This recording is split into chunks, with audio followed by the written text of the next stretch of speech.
প্রিয় ছাত্রছাত্রীরা, আমার ভাই বোনেরা, আজকে আমি নিয়ে চলে আসলাম 2025 সালের একদম এই রকমই হুবহু কোশ্চেন আসবে।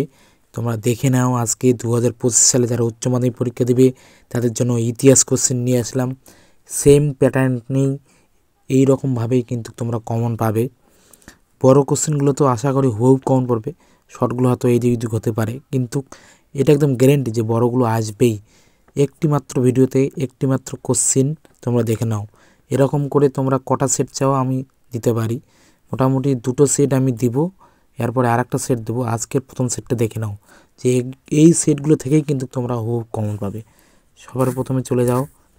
প্রথম কোশ্চেন কি রয়েছে দেখতেই পাচ্ছ, যে এমসিকিউ অ্যান্সার।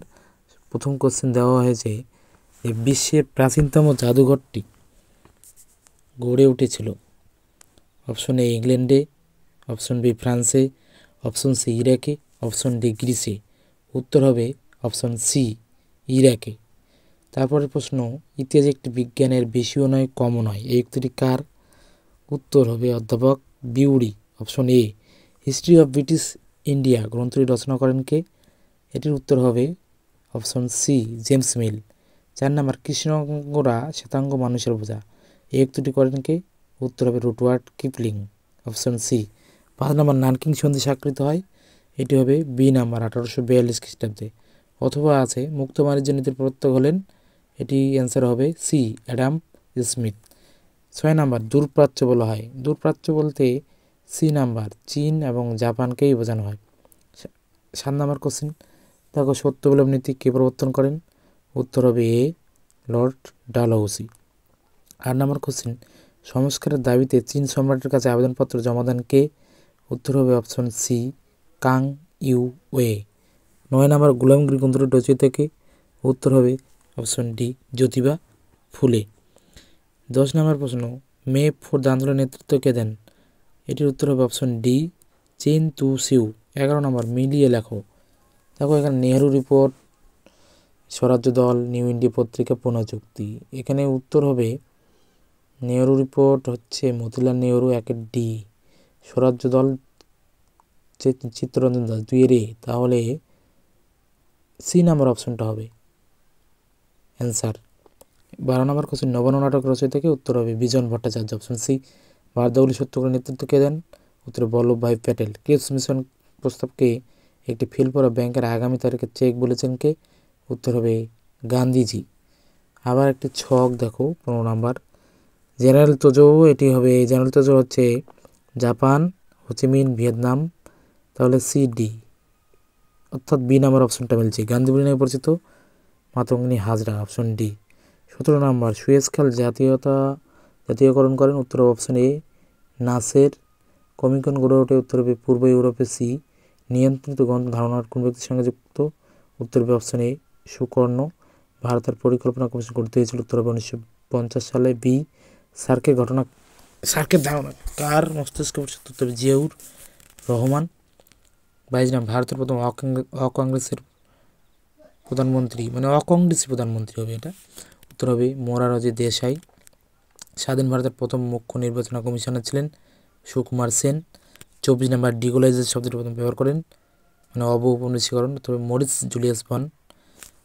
দেখছো এইভাবেই কিন্তু কোশ্চেন আসবে, তার মানে এটাই না যে এটাই সেই কোশ্চেন। বড়গুলো কমন পড়বে সব, এটা গ্যারেন্টি। মুক্ততার নীতি বলতে কী বোঝো? নতুন বিশ্ব এসেগুলো দেখে নাও। হিলফার্ডিংয়ের লেখা বইটির নাম কি? বাণিজ্যিক মূলধন কাকে বলে? সম্পদের বহির্গমন। কাওতা প্রথা কি? সূর্যাস্ত আইন কি? 1813 সালে সমুদায় আইনের গুরুত্ব কী ছিল? নজরানা প্রথা কি? দস্তক কি? উডের ডিসপেস কি? আলেকজান্ডার ডাফ কে ছিলেন? তাইপিং বিদ্রোহ কবে এবং কোথায় হয়েছিল? আর্য সমাজের প্রতিষ্ঠাতা কে ছিলেন? জাপান কবে চীনের কাছে 21 দফা দাবি পেশ করেছিল? পুনঃযুক্তি কবে কাদের মধ্যে হয়েছিল? ভারতীয় সাইমন কমিশন কেন বর্জন করেছিল? মরলে মিন্টো সংস্কার আইন কবে পাস হয়? মিরাট ষড়যন্ত্র মামলায় অভিযুক্ত করেছেন নেতার নাম লেখো। সান মিন চুয়াই কি? কে কবে অধীনতামূলক মিত্রতা চালু করেন? দেশীয় রাজ্য বলতে কী বোঝো? মার্চ কি? সিআর ফর্মুলা কি? কবে কোথায় নৌবিদ্রোহ শুরু হয়েছিল? কার নেতৃত্বে ঝাঁসি রেজিমেন্ট গঠিত হয়? তানাকা মেমোরিয়াল কি? মেইজি পুনরুত্থান কি? ডিএন বিএন ফু ঘটনা কি? মাউন্ট ব্যাটেন পরিকল্পনা কি? নেহরু মৌলানা নবীজ মডেল কি? তৃতীয় বিশ্ব কি? সেম। এবার দেখো বড়গুলো যেগুলো আসবেই, একদম আমি দায়িত্ব সহকারে বলছি যে এই কটা প্রশ্ন যদি তোমরা করে যাও, কেউ খালি হাতে ফিরে আসবে না, প্রত্যেকটা প্রশ্নই কমন পাবে। পেশাদারি ইতিহাস বলতে কী বোঝো? অপেশাদারি ইতিহাসের সাথে পেশাদারি ইতিহাসের পার্থক্য কী? অথবা মিথ ও লিজেন্ড কী? অতীত বিষয়ে মানুষের ধারণাকে এরা কীভাবে রূপদান করে? 2 নম্বর কোশ্চেন, উপনিবেশবাদের সঙ্গে সাম্রাজ্যবাদের বিষয়ে হবসন লেনিনের তত্ত্ব আলোচনা করো। সাম্রাজ্যবাদ বলতে কী বোঝো? সাম্রাজ্যবাদের উদ্ভবের কারণগুলি আলোচনা করো। 3 নম্বর কোশ্চেন, চীনের উপর আরোপিত বিভিন্ন অসম শক্তিগুলোর পরিচয় দাও।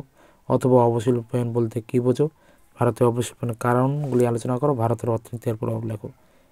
তারপরে কোশ্চেন 4 নম্বর, চীনের চৌঠা মে আন্দোলনের কারণগুলি বিশ্লেষণ করো। এই আন্দোলনের প্রভাব আলোচনা করো। অথবা আলিগড় আন্দোলনের একটি সংক্ষিপ্ত বিবরণ দাও। অথবা একজন সমাজ সংস্কার হিসেবে রাজা রামমোহন রায়ের অবদান মূল্যায়ন করো। 5 নম্বর কোশ্চেন, 1909 সালের মল্লিমিন্টো সংস্কার আইনের সমালোচনামূলক বিশ্লেষণ করো। অথবা 1919 খ্রিস্টাব্দের মন্টেগু জেমসফোর্ড সংস্কার আইনের সমালোচনামূলক বিশ্লেষণ করো। 6 নম্বর, 1942 খ্রিস্টাব্দে ভারত ছাড়াও আন্দোলনের সংক্ষিপ্ত বিবরণ দাও। অথবা সংক্ষেপে ট্রুমান নীতি ও মার্শাল পরিকল্পনা সম্পর্কে লেখো।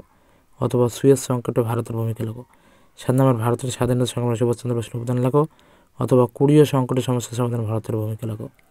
8 নম্বর, বাংলাদেশের মুক্তিযুদ্ধের সংক্ষিপ্ত পরিচয় দাও। এই যুদ্ধে ভারতের ভূমিকা কী ছিল? অথবা ঔপনিবেশিকরণ বলতে কী বোঝো? এর সামাজিক ও অর্থনৈতিক তাৎপর্য ব্যাখ্যা করো। অথবা স্বাধীন ভারতের প্রথম 3টি পঞ্চবার্ষিকী পরিকল্পনা সম্পর্কে যা জানো লেখো। এই কোশ্চেনটা আমি তৈরি করেছি, আমার টিউশনে নিয়েছি। যদি কারো চাই তবে অবশ্যই কমেন্ট করে জানিও, তাহলে আমি পিডিএফটা শেয়ার করে দেবো পরবর্তীকালে। এরকম যদি তোমাদের এই ধরনের ভিডিও আরও পেতে তোমরা অবশ্যই চ্যানেলটাকে সাবস্ক্রাইব করো এবং পাশে থাকা বেল আইকনটিকে প্রেস করে দাও। এরপরে আমি এক এক করে সমস্ত কোশ্চেনগুলোই এরকম করে তোমাদের দেখাবো। দেখো, এটা একটা সেট 1। আমি বড় কোশ্চেনের একদম দায়িত্ব নিয়ে বলছি যে এর বাইরে আসবেই না। শর্ট কোশ্চেনগুলো তোমরা আরও দেখতে পারো, তবে কিছু কিছু শর্ট কোশ্চেন এখান থেকে এসে কিগুলো কমন পড়ে যাবে। আজকে এই পর্যন্তই, দেখা হবে পরের ভিডিওতে। সবাই ভালো থাকো এবং সুস্থ থাকো।